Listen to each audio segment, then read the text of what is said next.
It's about time to get the mixing all done on my new falling track.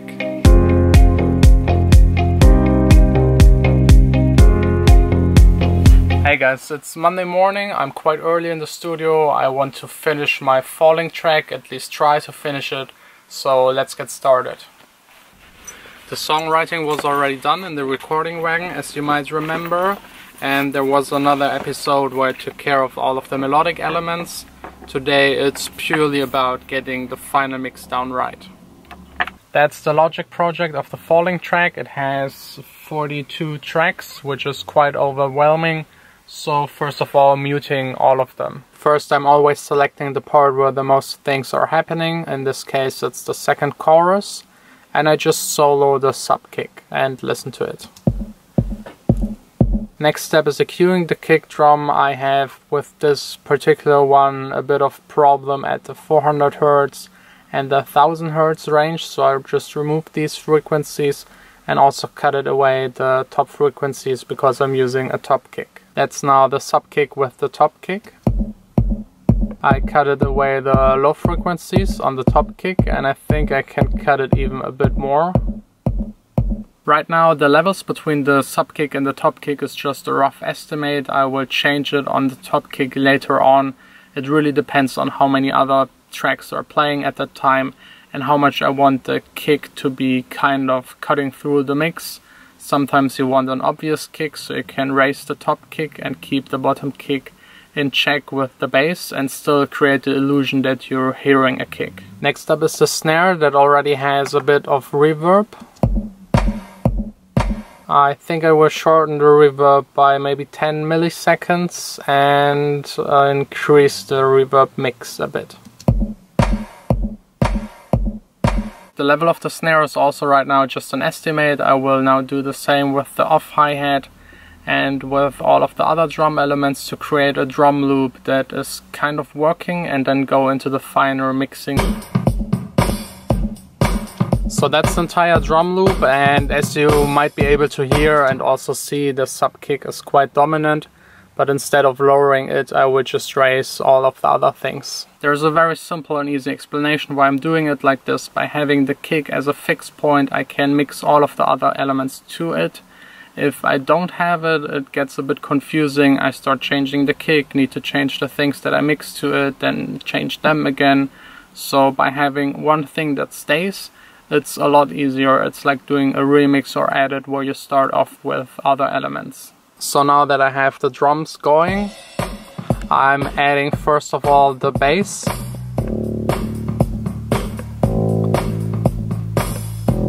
And I always mix the bass to the kick. It's usually a bit louder, but I separate them as I've showed you in a previous video. Changing the piano to be a bit softer.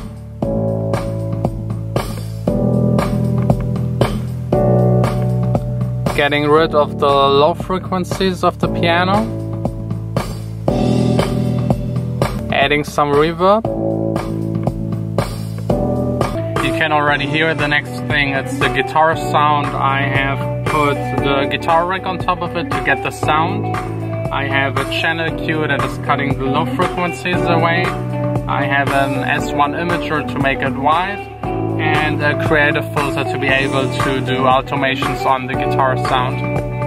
You know, I've just realized it's really hard to explain how to get the levels right on a track. What I basically do is just listen to it and try to find the elements that are too loud or too quiet and just adjust the volume.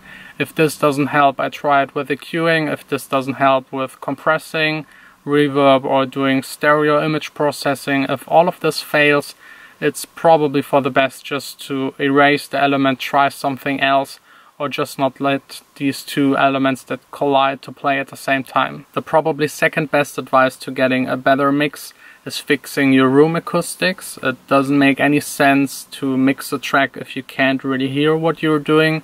It also doesn't make sense to buy new speakers or any fancy equipment if you can't really hear the differences that they're doing. Bad room acoustic is like trying to paint a picture in a club with fog, strobe lights and lasers in all different colors. It will make it impossible to see what you're actually doing. It won't be even possible to pick the right colors, so Doesn't make any sense, and it's the same with room acoustics. If you're interested in knowing how to fix your room acoustics, just let me know. I'm thinking about making another video just about that topic. Now it's time to go back to the mixing. I will have to listen quite a lot to it and do fine adjustments in the volume and EQing and all that stuff. This will take probably 4 to 5 more hours, and then all of it should be good and done.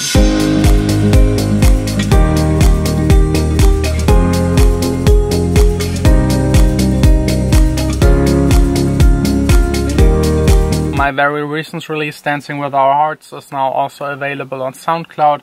It was uploaded just a couple of hours ago and has already more than 1,000 plays. That's really amazing. Let's see how far this will go. I will keep you posted. Now it's time for business stuff, phone calls, emails, and a couple of other things. It's always the same when I'm here. I completely forgot about the time, so let's hurry up. Let's see if I can make it.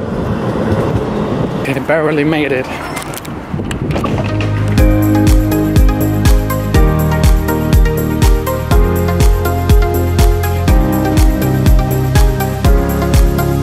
This is really not the best part of the town, but they have the best dinner around here. Are you ready for a romantic dinner? Ja.